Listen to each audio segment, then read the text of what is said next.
할아버지는 내게 시골의 낡은 집을, 언니에게는 서울 도심의 아파트를 유산으로 남기셨다. 남편은 나를 실패자라 부르며 언니에게로 떠났다. 모든 걸 잃고 나는 시골로 향했다. 그리고 그 집 문을 열었을 때 숨이 멎을 뻔했다. 공중사무소 안은 퀴퀴하고 오래된 종이 냄새가 났다. 혜우는 딱딱한 의자에 앉아 손바닥에 땀이 맺히는 걸 느꼈다.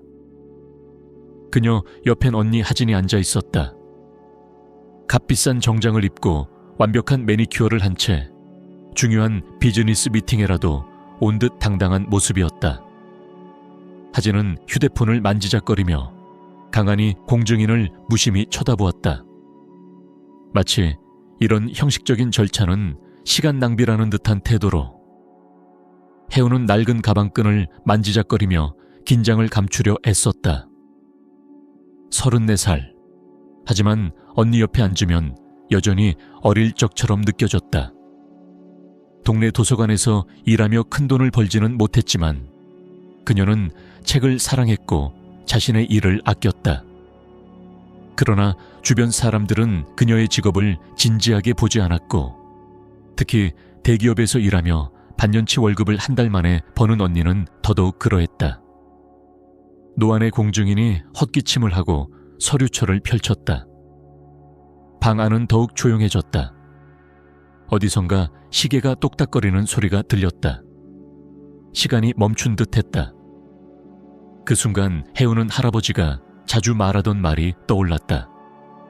인생에서 중요한 결정은 항상 조용한 가운데 이루어진단다. 고인의 유언장을 낭독하겠습니다. 공증인의 건조한 목소리가 방 안에 울려 퍼졌다. 서울 중구중앙로 27번지 43호 아파트. 가구 일체 포함하여 손녀 한진 씨에게 상속합니다. 하진은 눈길조차 들지 않았다. 마치 당연하다는 듯한 태도로. 그녀의 얼굴엔 아무런 감정이 없었다. 혜우는 가슴에 익숙한 찌릿한 통증을 느꼈다. 또다시 항상 그랬다. 학교에서 모범생, 명문대 입학, 유능한 사업가와의 결혼. 하진은 언제나 빛나는 삶을 살았다. 고급 아파트, 수입차, 명품 옷. 반면 혜우는 언제나 그림자였다. 경기도 송계면 산 104번지 전원주택과 부속 건물 일체 400평 토지를 손녀 혜운 씨에게 상속합니다. 공증인은 페이지를 넘기며 계속 읽었다. 혜우는 움찔했다. 시골집, 마지막 몇 년간 할아버지가 살았던 그 낡은 집. 어릴 적 몇 번 가본 기억이 희미하게 남아있었다. 그때도 금방이라도 무너질 것 같은 허름한 집이었다. 페인트는 다 벗겨지고 지붕은 여기저기 새고 마당엔 잡초뿐이었다. 하진은 그제야 고개를 들어 비웃듯 말했다. 그래도 뭐라도 받은 게 어디야 혜우나. 저런 폐가라도 땅은 있으니까 그냥 밀어버리고 주말주택이라도 지으면 되겠네. 혜우는 대답하지 못했다. 말이 목에 걸렸다. 왜 할아버지는 이렇게 나눴을까? 나를 실패자로 본 걸까? 그런 마음에 눈물이 핑 돌았지만 하진 앞에서 울고 싶지 않았다. 그 차운 공증인 앞에서도. 공증인은 유언의 나머지 조건들을 차분히 읽어 내려갔다. 혜우는 거의 귀에 들어오지도 않았다. 할아버지는 언제나 공정한 분이셨는데 왜 이렇게 불균등하게 나누신 걸까? 마침내 모든 절차가 끝났고 공증인은 두 자매에게 각각 서류와 열쇠를 건넸다. 하진은 서명을 마치자마자 고급 가방에 열쇠를 넣고 일어섰다. 나 먼저 가볼게. 고객이랑 약속 있어서. 혜운을 쳐다보지도 않고 말했다. 그래도 너무 속상해 하지 마. 너도 뭐 하나는 받았으니까. 그리고는 고급 향수 냄새를 남긴 채 사라졌다. 혜운은 한동안 사무실에 앉아 녹슨 철제 열쇠를 들고 있었다. 묵직한 쇠열쇠, 모서리에 녹이 세운 오래된 열쇠. 언니가 받은 아파트 열쇠와는 너무도 달랐다. 매끈하고 현대적인 열쇠 대신 거칠고 무거운 쇠 조각이 이제 그녀의 전부였다. 밖에서는 남편 민석이 기다리고 있었다. 헌차 옆에서 담배를 피우며 시계를 재촉하듯 보던 그는 혜운이 나오자마자 담배를 발바꾸며 다가왔다. 그렇다? 뭐 받았는데? 인사도 없이 다짜고짜 묻는 말투. 설마 아무것도 아니지? 혜운은 조심스레 유언에 대해 설명했다. 말이 이어질수록 민석의 얼굴은 점점 굳어졌다. 마지막 말을 마치자 그는 차 본넷을 주먹으로 쾅 하고 내리쳤다. 시골집? 진심이야, 혜운아? 넌 또 그렇게 망쳐버렸구나. 혜운은 그의 폭언에 몸을 움찔했다. 민석은 원래 욕설을 자제했지만 최근 들어 점점 날이 서 있었다. 특히 돈 이야기만 나오면 내가 고른 게 아니야. 할아버지가 정하신 거야. 떨리는 목소리로 해명했지만 그는 가차없었다. 그럼 넌 왜 제대로 어필도 못해? 왜 항상 조용히 뒤에만 서 있는 건데? 제대로 된 유산 하나 못 받아오는 넌 도대체 뭘 할 수 있다는 거야? 그의 말은 칼처럼 그녀의 가슴을 찔렀다. 결혼 7년째 그가 이런 말을 하다니 마치 남이 된 것 같았다. 제발 민석아, 그만 좀 소리 질러. 사람들이 보고 있어. 혜운은 간신히 말했고 조용히 말했다. 우리 이 집으로 뭔가 해볼 수 있지 않을까? 민석은 비웃으며 말했다. 뭘 해? 저런 폐가로 뭘 하자는 거야? 100만 원이나 나올까 말까야. 그것도 땅 때문이지. 집은 밀어야 해. 그는 아무 말 없이 채 올라탔고 돌아오는 내내 한마디도 하지 않았다. 혜운은 창밖을 보며 생각에 잠겼다.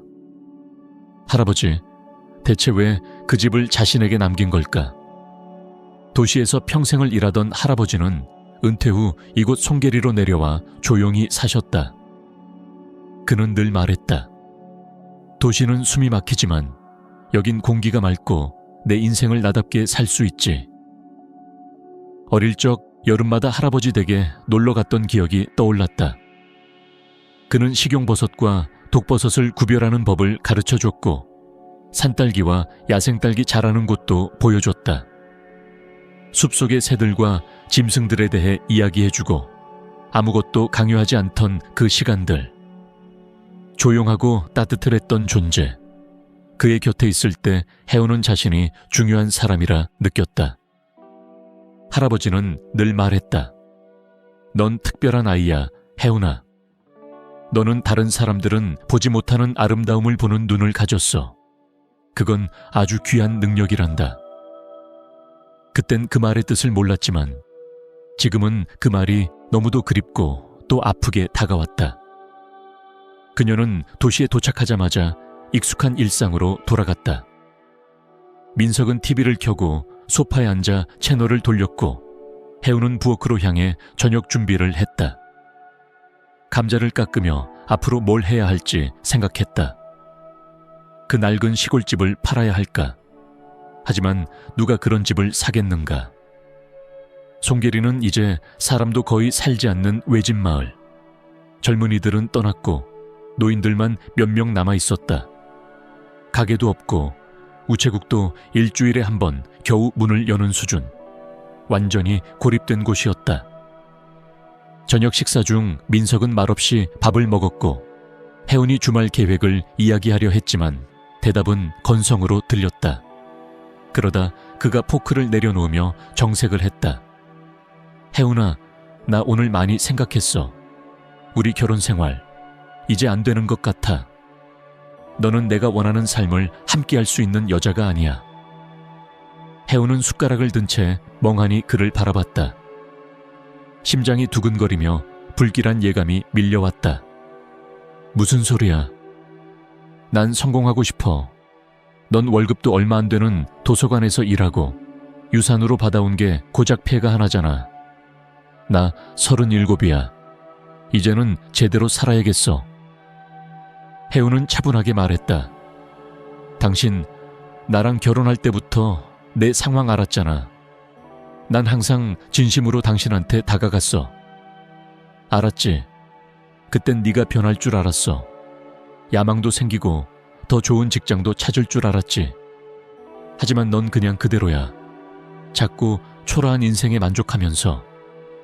그의 말은 심장을 찢는 듯 했다. 그럼 당신은 이혼하자고? 이미 변호사랑 상담했어. 당장은 어디 친구 집이나 내 시골집에서 지내. 서울 아파트는 내 명이니까 문제는 없어. 그녀는 떨리는 목소리로 말했다. 잠깐만, 우리 함께 한 세월은 뭐였어? 7년이야, 민서가. 그 모든 시간과 꿈은 다 뭐였는데. 그건 실수였지. 그는 고개도 돌리지 않고 말했다. 그리고 내 언니 말이 맞았어. 우린 안 어울려. 그 말에 혜운의 머릿속이 하얘졌다. 언니, 하진, 성공한, 아름답고 이제는 시내의 아파트까지 가진 언니. 너 하진이랑 무슨 사이야? 민석은 망설이다 말했다. 요즘 자주 얘기해. 그녀 남편은 출장 중이 많고 혼자라 외롭대. 나랑 대화가 잘 통해. 우리 인생관도 비슷하고. 혜우는 그 말을 들으며 7년을 함께한 남자가 어쩌다 이렇게까지 변했는지 믿을 수 없었다. 꽃을 사오고 생일에 편지를 써주던 민석은 온데간데 없었다. 짐 챙겨. 내일 밤엔 네가 여기 있는 걸 원하지 않아. 집 계약도 내 이름으로 했으니 문제없어. 그는 그렇게 말하고 문을 나섰다. 혜우는 그 자리에 앉아 식어버린 저녁 앞에서 아무 말도 할 수 없었다. 하루 만에 모든 걸 잃은 기분. 유산에 대한 기대, 남편, 집, 남은 것은 낯선 시골에 오래된 집 한 채뿐이었다. 그날 밤 그녀는 거실 소파에 누워 잠을 이루지 못했다. 침실에는 들어가기조차 싫었다. 34살. 지금까지 그녀가 가진 것이라고는 제대로 된 가족도 친구도 남편도 없었다. 그리고 기억조차 흐릿한 그 집 하나. 다음 날 혜우는 이른 아침부터 짐을 싸기 시작했다. 옷가지, 책, 오래된 소중한 물건들, 사진 몇 장. 모두 2개의 커다란 캐리어와 스포츠 가방 하나에 담겼다. 7년의 결혼 생활이 남긴 것은 고작 이 정도였다. 민석은 출근하느라 일찍 나갔고 인사조차 없었다. 식탁 위에는 휘갈겨 쓴 쪽지 하나만이 남아있었다. 열쇠는 현관 선반 위에 놔둬. 혜우는 택시를 불러 버스터미널로 향했다. 다른 선택은 없었다. 가까운 친구도 없었다. 민석은 그녀가 누구와 어울리는 것도 싫어했고 시간 낭비라며 만남을 제안했었다. 부모님은 10년 전 교통사고로 돌아가셨다. 하진과는 전날의 충격적인 사실 이후 연락하고 싶지도 않았다. 남은 건 오직 송계리 할아버지의 집. 터미널 매표소에서 시외버스 티켓을 구매했다.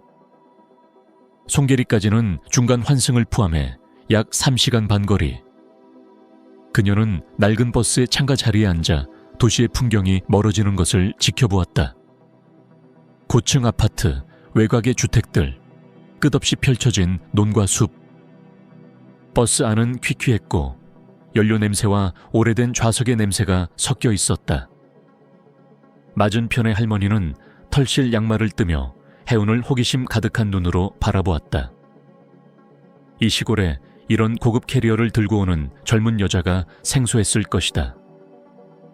옆자리에는 작업복을 입은 중년 남성이 졸고 있었고 통로 건너에는 아기와 함께 탄 엄마가 있었다. 아기는 울다가도 금세 웃었다. 혜우는 가방에서 오래된 사진 한 장을 꺼냈다. 할아버지가 방금 잡은 물고기를 들고 웃고 있는 모습. 배경엔 바로 그 집이 보였다. 그때 혜우는 12살쯤이었다. 할아버지에게 연못에서 붕어 잡는 법을 배웠다. 그 조용한 아침 물 위로 피어오른 안개, 입질을 기다리는 설렘. 그녀는 속삭였다. 할아버지, 왜 저한테 그 집을 남기셨어요? 제가 뭘 어쩌면 좋죠? 버스는 덜컹이며 달렸고 창밖으로는 소나무와 자작나무가 스쳐 지나갔다. 낡고 비뚤어진 집들이 드문드문 보였다. 해는 서서히 저물고 있었고 마침내 송계리의 첫 집들이 보이기 시작했다. 그 마을은 너무도 조용하고 버려진 듯했다. 집들 절반 이상은 비어 있었고 창문은 판자로 막혀 있었다. 일부 지붕에는 잡초가 자라고 있었다. 길게는 붉은 고양이 한 마리와 먼지를 뒤적이는 닭들뿐. 유일한 거리에도 인적은 없었다. 버스가 멈췄고 구겨진 셔츠를 입은 중년의 운전기사가 짐을 내려주며 안쓰럽다는 듯 고개를 저었다. 저기까지 끌고 가려면 멀 텐데요. 요즘 여긴 사는 사람도 거의 없어요. 저 집에 마리아 할머니 한 분 사시고 노인들 몇 분 정도요. 모로가 할아버지 댁입니다. 혜운이 대답했다. 아, 모로가 어르신 참 좋은 분이셨죠. 그 집은 제일 끝에 있어요. 저 오래된 느티나무 지나서요. 걸어서 10분쯤? 버스는 떠났고 혜운은 부서진 도로에 홀로 남았다. 그녀는 주변을 둘러봤다. 어린 시절 기억보다 훨씬 더 폐허 같은 풍경. 무너진 울타리, 잡초로 덮인 텃밭, 쓰러진 창고들, 그리고 모든 걸 덮은 정적. 바람이 나무십 사이를 지나갈 뿐. 혜우는 무거운 캐리어를 끌며 비틀비틀 걷기 시작했다. 자갈길, 풀숲, 진을 구덩이. 캐리어 바퀴는 잘 굴러가지 않았고 그녀는 자주 멈춰서야 했다. 어둠이 완전히 내려앉을 즈음 낯익은 풍경이 나타났다.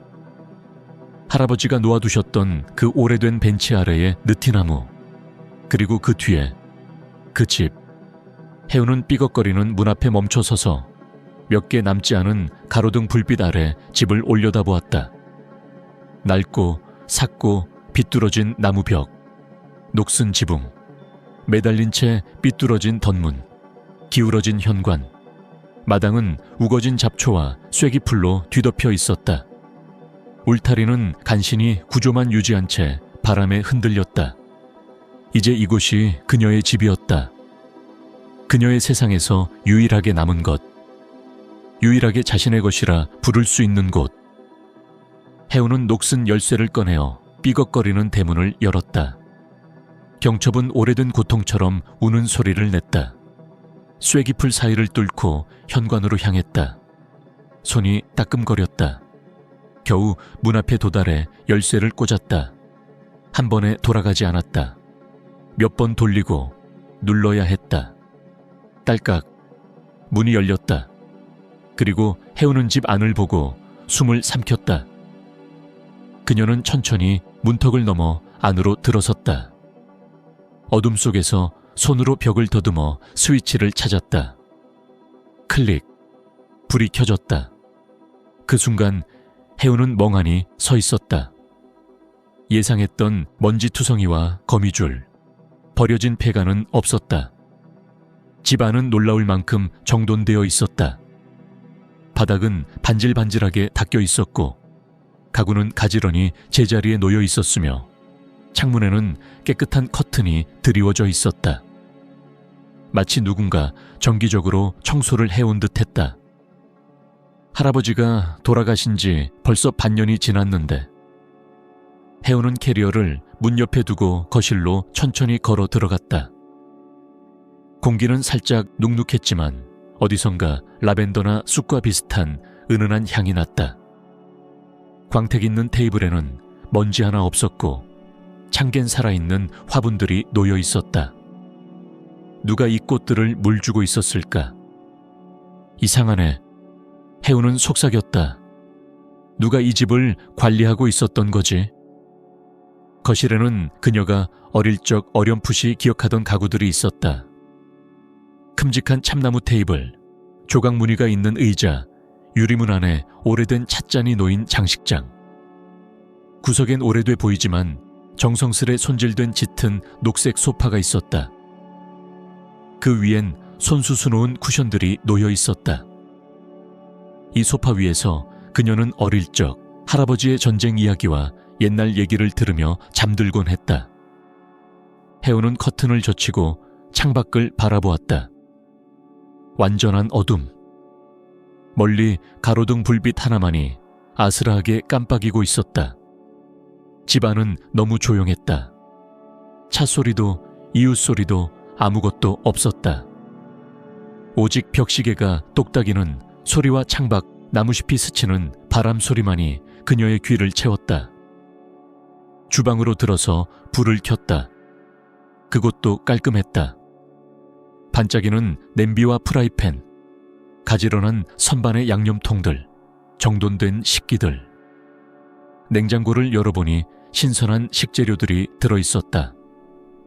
우유, 식빵, 버터, 하나같이 유통기한이 며칠 전이 아닌 어제, 오늘 찍혀 있었다. 말도 안 돼. 그녀는 우유팩을 들고 중얼거렸다. 이건 누가 어제 산 거잖아. 믿기 어려웠지만 누군가 이 집에 와서 그녀를 맞이할 준비를 한 것이 분명했다. 하지만 누가 왜 해우는 거실로 돌아와 소파에 앉았다. 쿠션이 그녀의 지친 몸을 부드럽게 받쳐주었다. 2일 동안 잠 한숨 못 잤던 그녀는 처음으로 안정을 느꼈다. 이 집은 거절하지 않았다. 오히려 반갑게 맞아주는 듯한 따뜻한 기운이 느껴졌다. 마치 정말로 그녀를 기다렸던 것처럼. 그녀는 눈을 감고 어릴 적 이 집의 풍경을 떠올렸다. 그땐 집이 커 보였고 구석구석 비밀이 숨어 있을 것만 같았다. 할아버지는 그녀를 데리고 방들을 돌아다니며 옛날 사진을 보여주고 선조들에 대한 이야기를 들려주곤 했다.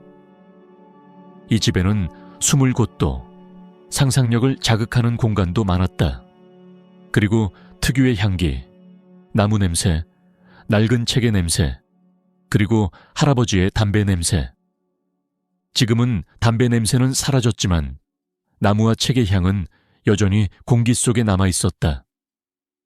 혜우는 천천히 일어나 책장이 있는 벽으로 향했다. 유리문 안에는 오래된 책들이 꽂혀 있었고 그녀는 그중 하나를 꺼냈다. 익숙한 파란색 표지에 금박 글씨로 새겨진 제목, 한국 전래동화집. 책을 펼치자 연필로 적힌 할아버지의 메모가 보였다. 혜운이에게 바실라 이야기 옆에. 그 송을씨는 예전 그대로였다. 깔끔하고 고풍스러운 필체. 혜운의 눈가에 눈물이 맺혔다. 할아버지는 그녀가 어릴 적 좋아하던 이야기를 기억하고 있었다. 몇 번밖에 오지 않았는데도 그 기억을 소중히 간직하고 있었다.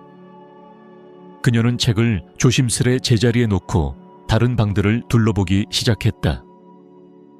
침실에는 큰 나무 침대와 깨끗한 침구가 깔려 있었고 협탁 위에는 할아버지의 안경과 오래된 자명종 시계가 놓여 있었다. 모든 것이 마치 할아버지가 잠시 나간 것처럼 정돈되어 있었다. 구석에는 서랍이 많은 고풍스러운 장롱이 있었다. 어릴 적 그 안에서 동전, 눌러 말린 꽃, 노란 엽서들을 꺼내 보여주던 할아버지의 모습이 떠올랐다. 장롱은 마치 마법 상자처럼 느껴졌다. 혜우는 조심스레 손잡이를 당겨 첫 번째 서랍을 열었다. 안에는 정갈하게 개어놓은 손수건, 커프스 단추, 고풍스러운 회중시계가 있었다. 모두 먼지 하나 없이 깨끗했다. 누군가가 자주 정리한 듯한 상태였다. 다음 서랍에서는 사진이 나왔다. 오래된 흑백 사진들, 젊은 시절의 할아버지, 그의 부모님, 그녀가 모르는 옛 친척들, 가장 아래엔 컬러 사진들이 있었다. 어린 시절의 혜운, 따은 머리를 한 소녀가 할아버지와 함께 이 집 앞에 서 있다. 어느 사진에선 둘이서 마루에 앉아 책을 읽고 있었고 또 다른 사진에서는 텃밭에서 삽질을 하는 모습이 있었다. 표정은 진지했고 작은 손으로 열심히 삽을 들고 있었다. 내가 이런 걸 다 잊고 있었네. 해우는 속삭였다. 왜 이 집을 잊었을까? 이유는 간단했다. 언니 하진은 항상 핑계를 댔고 부모님은 큰딸의 선택을 존중한다며 강요하지 않았다. 해우는 점점 더 조심스러워졌고 그저 존재감을 감추려 했다. 할아버지는 불평하지 않았다. 가끔 전화를 걸어 안부를 물었고 언제나 반가운 목소리로 잘 지내고 있지? 라고 물었다. 그 목소리에 담긴 외로움을 해우는 그땐 몰랐지만 지금은 뼈저리게 느꼈다. 그녀는 사진을 다시 서랍에 넣고 밤이 깊어져가는 집 안에서 천천히 조명을 끄고 침실로 향했다. 피로가 몰려왔고 그녀는 그냥 잠들고 싶었다. 아무 생각 없이 거실에서 캐리어를 가져와 침실로 옮겼다. 파자마와 세면도구를 꺼냈다. 욕실에 들어가자 또 한 번 놀라움이 밀려왔다. 수건은 깨끗이 개어져 있었고 비누와 새 칫솔, 치약까지 준비되어 있었다. 분명 누군가 그녀를 위해 미리 준비한 것이다. 도대체 누가, 어떻게 내가 온 걸 알았지? 해우는 세수를 하고 잠옷으로 갈아입었다. 침대에 눕자 침구에서는 라벤더와 같은 허브 향이 풍겼다. 매트리스는 편안했고 베개는 부드러웠다. 창밖에서는 부엉이 울음소리, 나무십 스치는 소리, 창 아래 고양이의 낮은 울음소리가 들려왔다. 도시에서 수개월 동안 느껴보지 못했던 완벽한 평화. 민석의 비난도, 하진의 비웃음도, 사회의 조소도 이곳에는 없었다. 오직 조용한 밤, 자연의 소리, 그리고 따뜻한 침대만이 그녀를 감싸고 있었다. 해우는 속삭였다. 할아버지, 듣고 계시다면 감사합니다. 이 집을 저에게 남겨주셔서. 아직 뭐가 어떻게 될지 모르지만 지금 이 순간만큼은 제 인생에서 유일하게 저 자신일 수 있는 공간이에요. 그녀는 천천히 잠에 빠져들었다. 오랜만에 깊고 편안한 잠. 다시 태어날 것 같은 느낌이었다. 아침 햇살이 창문을 통해 쏟아져 들어오고 있었다. 새들의 지저김이 그녀를 깨웠다. 해우는 눈을 뜨며 한동안 어디에 있는지조차 잊은 채 침대에 누워 있었다. 하지만 이내 어젯밤의 일이 떠올랐다. 이곳은 도시가 아니었다. 그녀가 수십 번 깨어났던 그 삭막한 아파트도 아니었다. 송길이, 할아버지의 집, 이제 그녀의 집. 해우는 천천히 몸을 일으켰다. 몸 전체가 부드럽고 따뜻하게 이완되어 있었다. 몇 달 만에 처음으로 잠을 잤다는 느낌이었다. 자동차 소리도, 이웃들의 시끄러운 말소리도, 건설 현장의 소음도 없었다. 오직 자연의 소리만이 가득했다. 새들, 나무십, 멀리서 들리는 소의 울음소리까지. 창문을 열자 상쾌한 아침 공기가 얼굴을 스쳤다. 햇살에 물든 오래된 나무들, 그리고 그 너머로 무성한 풀숲 사이에 숨어있는 과수원. 그녀는 그 속에서 사과나무, 배나무, 그리고 까맣게 익은 오디나무와 커다란 나무덩굴 사이로 검은 딸기까지 눈에 들어왔다. 잡초들이 마당을 뒤덮고 있었지만 그 안에는 할아버지의 정성과 기억이 여전히 살아있었다. 이 정원 참 많이 돌보셨겠구나. 해우는 속으로 중얼이며 부엌으로 내려갔다. 냉장고 속 식재료는 여전히 신선했다. 누가 그걸 넣어두었는지는 알 수 없었지만 그녀는 따뜻한 커피를 내리고 계란을 구워 창가에 앉았다. 창밖의 풍경을 바라보며 조용히 아침 식사를 하던 그녀는 한 가지 생각에 사로잡혔다. 도대체 누가 이 집을 이렇게 정리해뒀던 걸까? 그녀는 다시 거실부터 집 전체를 꼼꼼히 살펴보기로 했다. 어제는 피곤함과 감정의 소용돌이로 제대로 보지 못했던 것들이 많았다. 거실의 가구는 모두 옛날 그대로였지만 반짝이는 유리컵, 광택이 살아있는 나무 테이블, 벽에 걸린 오래된 가족 사진들까지 모든 것이 살아있었다. 그중 하나, 벽에 걸린 사진이 그녀의 눈길을 끌었다. 지금 그녀가 서 있는 이 집이 아주 오래 전 찍힌 흑백 사진 속에 담겨 있었다. 당시엔 정원도 가지런했고 화단마다 꽃이 피어 있었다. 현관 앞에는 양복을 차려입은 가족들이 서 있었다. 할아버지의 어린 시절 모습도 있었다. 와, 이 집 이렇게 예뻤구나. 그녀는 놀란 듯 속삭였다. 부엌 장식장 안에는 옛날식 도자기 접시와 수정잔, 은 수저 세트가 놓여 있었고 서랍 속에는 오래된 편지들과 서류들이 차곡차곡 정리되어 있었다. 그 중에서도 눈에 띄는 건 할아버지가 평생 모아온 것으로 보이는 오래된 가계부와 송글씨로 정리된 가족 역사 노트였다. 하지만 그보다도 그녀를 멈추게 한 것은 오래된 소파. 그 소파는 벽과 나란히 놓이지 않고 아주 약간 기울어져 있었다. 마치 누군가 최근에 옮겼다가 다시 제자리에 놓은 것처럼. 혜우는 가까이 다가가 쿠션 하나를 들어 올렸다. 그리고 그 순간 숨이 멎을 뻔했다. 쿠션 밑에는 봉인된 하얀 편지 봉투가 놓여 있었다. 그 위에는 너무나 익숙한 글씨. 내 사랑하는 손녀 혜은이에게. 혜은의 손이 떨렸다. 봉투는 시간이 꽤 지난 듯 누렇게 변해 있었지만 봉인은 그대로였다. 조심스럽게 봉투를 열어 종이를 꺼냈다. 4번 접힌 그 종이에는 할아버지의 송글씨로 글이 적혀 있었다.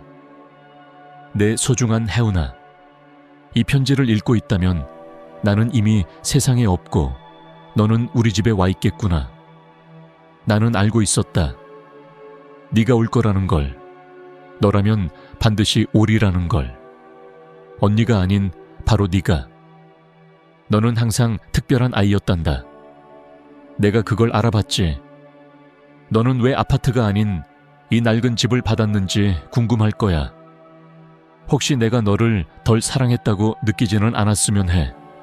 사실은 정반대야. 나는 너에게 가장 소중한 걸 남기고 싶었단다. 어릴 적 너는 자주 내게 보물에 대해 물었지. 해적이 숨겨둔 보물, 산속에 묻힌 황금 이야기. 나는 웃으며 그건 전설일 뿐이라고 했지만 사실은 아니었단다. 보물은 정말 있어. 그리고 그 보물은 이 집에 묻혀 있단다. 평생 나는 조금씩 모아왔다. 아무에게도 말하지 않고 누구의 눈에도 띄지 않게. 너희 할머니도 몰랐지. 나는 기계공으로 일하는 틈틈이 전쟁 이후 방치된 집이나 유품을 모으며 고물로 팔 수 없는 진짜 가치 있는 것들을 수집했단다. 금, 은, 고대 동전, 진귀한 보석들. 그 모든 것을 나는 너에게 남긴다. 왜냐하면 너는 그것이 단순한 돈이 아니라 기억과 역사, 조상과의 연결이라는 것을 이해할 수 있는 아이였기 때문이지. 그 보물은 뒷마당, 우리가 함께 별을 보며 이야기하던 그 사과나무 아래에 묻혀 있다.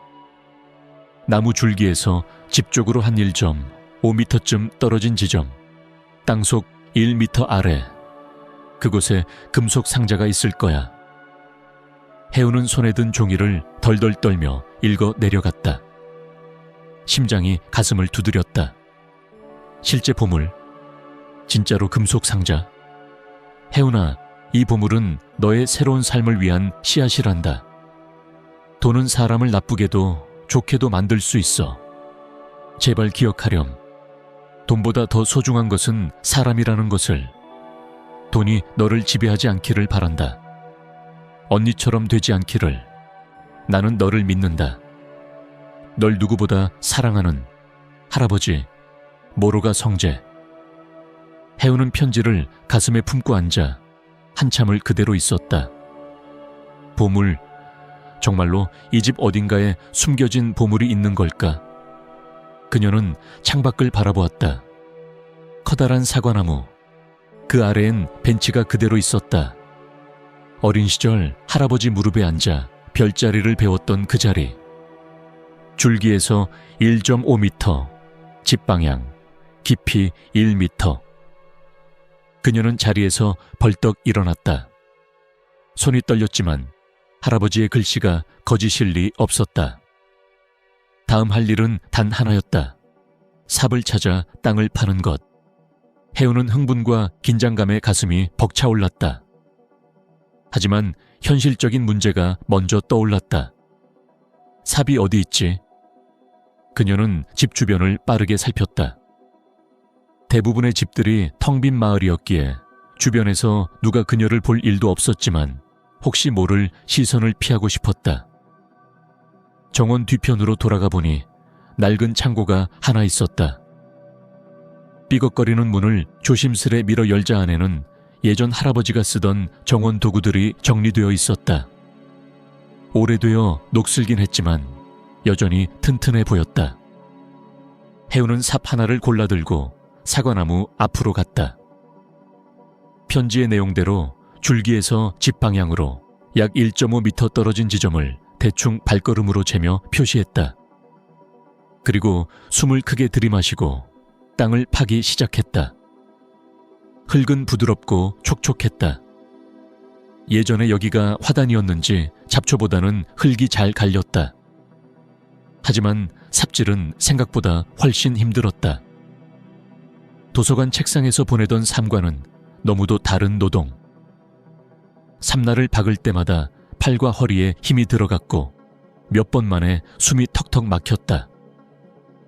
그래도 해우는 멈추지 않았다. 손바닥에는 금세 물집이 생겼고 이마에서는 땀이 흘러내렸다. 30분쯤 지났을까. 어느 순간 삽 끝이 덜컥 하고 단단한 무언가에 부딪혔다. 해우는 멈췄다. 손으로 조심스럽게 흙을 걷어내자 거무스름한 금속 상자의 일부분이 모습을 드러냈다. 숨이 멎을 것 같았다. 진짜야. 정말 있었어. 더욱 조심스럽게 파내기 시작했다. 흙을 전부 치우자 상자의 크기는 대략 30cm 곱하기 40cm 정도였다. 매우 무거워 보였지만 혼자 들어 올릴 수 없는 정도는 아니었다. 해우는 양손으로 조심스럽게 상자를 꺼내 들고 마당 잔디 위에 내려놓았다. 손끝이 떨렸고 심장이 목까지 뛰었다. 금속 뚜껑은 녹슬었지만 열쇠나 잠금 장치는 없었다. 그녀는 떨리는 손으로 손잡이를 잡고 천천히 열었다.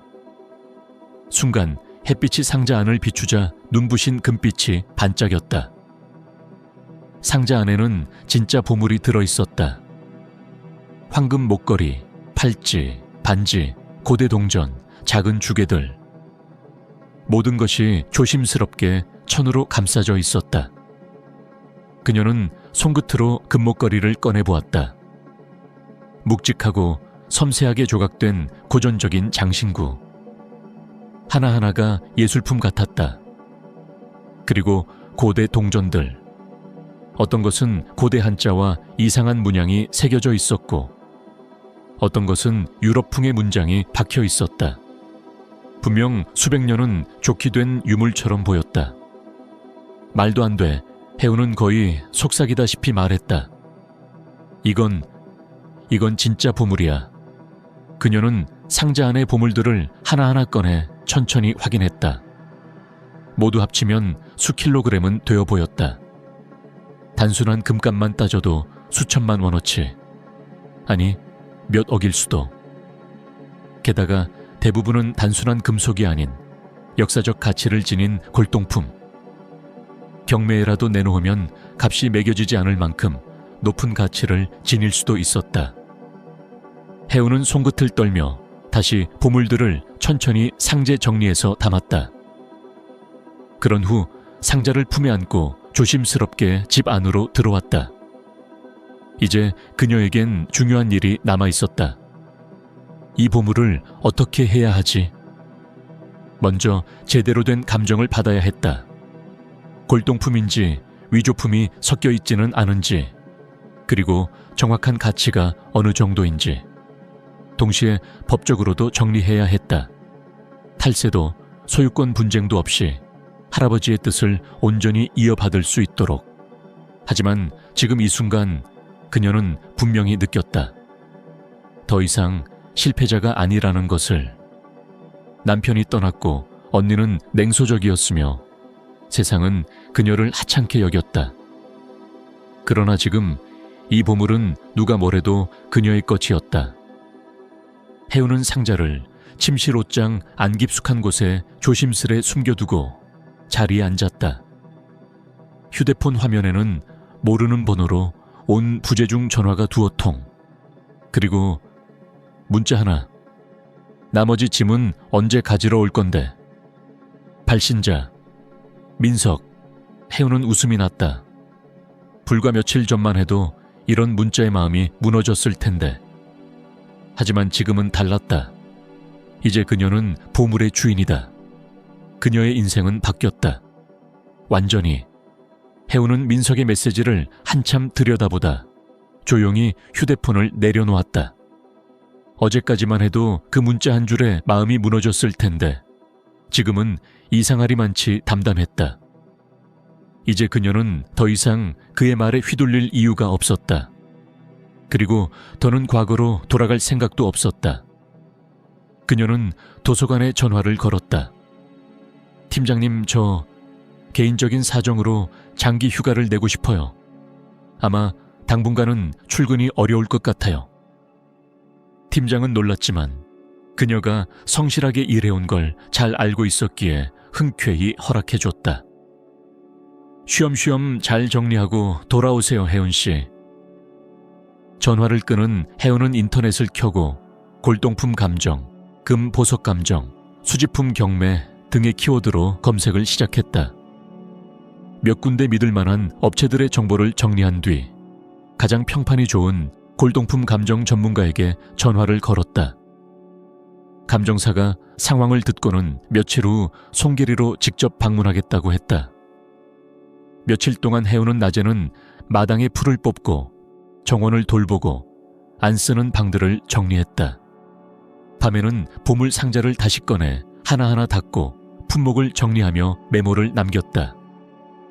그 과정은 마치 할아버지의 숨겨진 마음을 조금씩 되짚어가는 여정 같았다. 드디어 감정사가 도착한 날, 낯선 외제차가 마당 앞에 멈췄고 중년의 남자가 말쑥한 정장 차림으로 내려왔다. 안녕하세요. 안혜은 씨 맞으시죠? 저는 고전예술연구소의 정세진 감정사입니다. 그는 사무적인 말투였지만 눈빛은 예리하고 침착했다. 해우는 조심스럽게 보물 상자를 보여주었다. 정 감정사는 흰 장갑을 끼고는 하나하나 조심스럽게 꺼내 들었다. 확대경으로 살펴보고 저울로 무게를 재고 세공의 정밀함과 도안의 시대를 기록했다. 한동안 아무 말도 없이 검토하던 그는 마침내 고개를 들었다. 혜운 씨, 이건 보통의 수집품이 아닙니다. 여기에는 18세기 조선 금세공 장신구도 있고 구한말 대한제국 시기의 고급 귀금속도 있습니다. 심지어 몇몇 유럽 동전은 중세 비잔틴 시대 것 같아요. 이 정도 규모라면 보수적으로 평가해도 15억 원은 넘습니다. 경매에 따라선 더 올라갈 수도 있어요. 해우는 숨을 삼켰다. 15억. 그녀의 평생 연봉을 몇 배나 넘는 돈. 믿기지 않았다. 판매를 고려 중이신가요? 감정사가 물었다. 해우는 고개를 천천히 저었다. 아직은요. 일단 정확한 가치를 알고 싶었어요. 할아버지가 남겨주신 거니까 쉽게 정리하고 싶진 않아요. 그 판단 현명하십니다. 단, 이런 보물은 개인이 집에 두고 보관하기엔 위험합니다. 도난이나 손상 우려도 있고요. 필요하시면 저희 쪽에 소개해 드릴 수 있는 보관 시설이 있습니다. 그는 명함을 건네고 조심스럽게 보물들을 다시 포장한 뒤 떠났다. 차가 먼지 자욱한 시골길을 따라 사라지고 집 앞에는 다시 고요함만이 남았다. 해우는 그날 저녁 햇살이 길게 들이오는 정원 벤치에 앉아 있었다. 오래된 사과나무 아래 그 나무의 굵은 줄기엔 손바닥만한 흠집이 있었다. 어릴 적 할아버지가 칼로 새겨놓았던 별자리 모양. 이곳은 너의 보금자리가 될 거야 라고 말했던 그의 목소리가 귓가에 되살아났다. 할아버지, 감사합니다. 그녀는 속으로 중얼거렸다. 당신은 단지 금과 보석을 남겨주신 게 아니었어요. 이 집도, 이 마당도, 이 기억들도, 그리고 무엇보다 나 자신을 찾을 기회를 주셨어요. 그 순간 전화가 울렸다. 화면엔 민석이라는 이름이 떴다. 해우는 잠시 주저하다가 전화를 받았다. 여보세요? 해우나, 나야, 민석. 그의 목소리는 달라져 있었다. 조심스럽고 부드러웠다. 요즘 어떻게 지내? 거기 송계리 어때? 괜찮아. 생각보다 아주 좋아. 다름이 아니라 그때는 미안했어. 나도 많이 생각해봤어. 우리가 너무 급하게 판단했던 것 같아서. 혹시 우리 다시 이야기해볼 수 있을까? 해우는 핸드폰을 내려다보며 잠시 침묵했다. 그리고 말했다. 민서가, 지금은 내가 다시 생각할 필요도 없는 시점이야. 그는 당황한 듯 목소리를 낮췄다. 그게 무슨 말이야? 내 말은 난 더 이상 예전의 해운이 아니라는 거야. 그녀는 전화기를 끊고 다시 하늘을 올려다보았다. 별이 하나둘 떠오르기 시작했고 그중 가장 밝은 별 하나가 사과나무 너머에서 반짝였다. 할아버지가 늘 가르쳐줬던 별자리. 그 별 아래 해운은 드디어 진짜 자기 삶을 살기 시작하고 있었다. 며칠 후 해운은 아침 일찍 일어나 창밖을 바라보았다. 햇살은 여전히 따뜻했고 바람은 상쾌했다. 마당 어귀의 들국화가 살랑살랑 흔들리고 있었다. 그녀는 깊게 숨을 들이마셨다. 이곳은 이제 그녀의 집이었다. 몸도 마음도 완전히 받아들인. 그녀는 거실 한쪽을 정리해 작은 공간을 만들기 시작했다. 창계 책장을 놓고 할아버지가 남긴 책들과 도서관에서 직접 골라온 책들을 채워 넣었다. 동네 어르신들이 오가며 쉴 수 있도록 의자도 두어 개 놓았다. 조그맣지만 따뜻한 공간. 그녀만의 작은 시골 도서관이었다.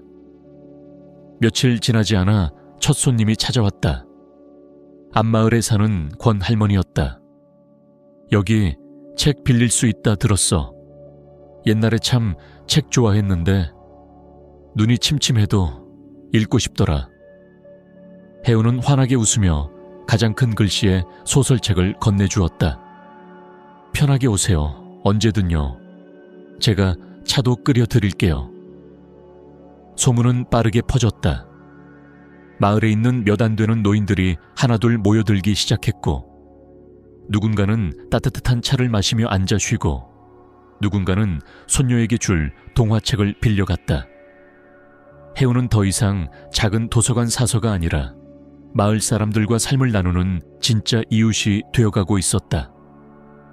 그녀는 서울로부터 멀어진 만큼 진짜 삶에 가까워지고 있었다.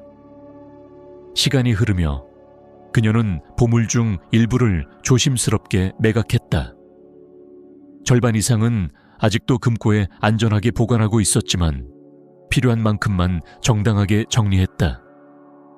마을에는 무료 진료버스가 오게 되었고 소외된 어르신들을 위한 생필품 배달도 시작했다. 낡은 지붕 수리비, 집 안 수리비를 지원해주는 프로그램도 만들었다. 누군가는 그녀를 송계리의 천사라고 불렀고 누군가는 모로가 어르신의 손녀답다며 박수를 보냈다. 그녀는 그 말이 자랑스러웠다. 모로가 어르신의 손녀. 가끔씩 서울에서 민석이 보낸 문자나 하진의 전화를 받기도 했다. 그들은 여전히 돈과 부동산 이야기를 했고 여전히 자신이 옳다고 믿고 있었다. 하지만 혜우는 그들에게 더 이상 휘둘리지 않았다. 어느 늦어름 저녁, 혜우는 마당의 벤치에 앉아 있었다. 노을이 붉게 물들고 마당 한가운데 있는 사과나무의 그림자가 길게 늘어져 있었다. 손에는 따뜻한 차 한 잔, 무릎 위에는 어린 왕자책이 펼쳐져 있었다. 그녀는 문득 하늘을 올려다보았다. 그곳에는 어린 시절 할아버지와 함께 바라보던 별자리들이 하나둘 떠오르고 있었다. 별을 바라보며 그는 늘 말했다. 혜훈아, 세상에서 가장 큰 보물은 눈에 보이지 않는 거란다. 그제서야 그녀는 진심으로 그 말을 이해할 수 있었다. 그 보물은 사랑이었다.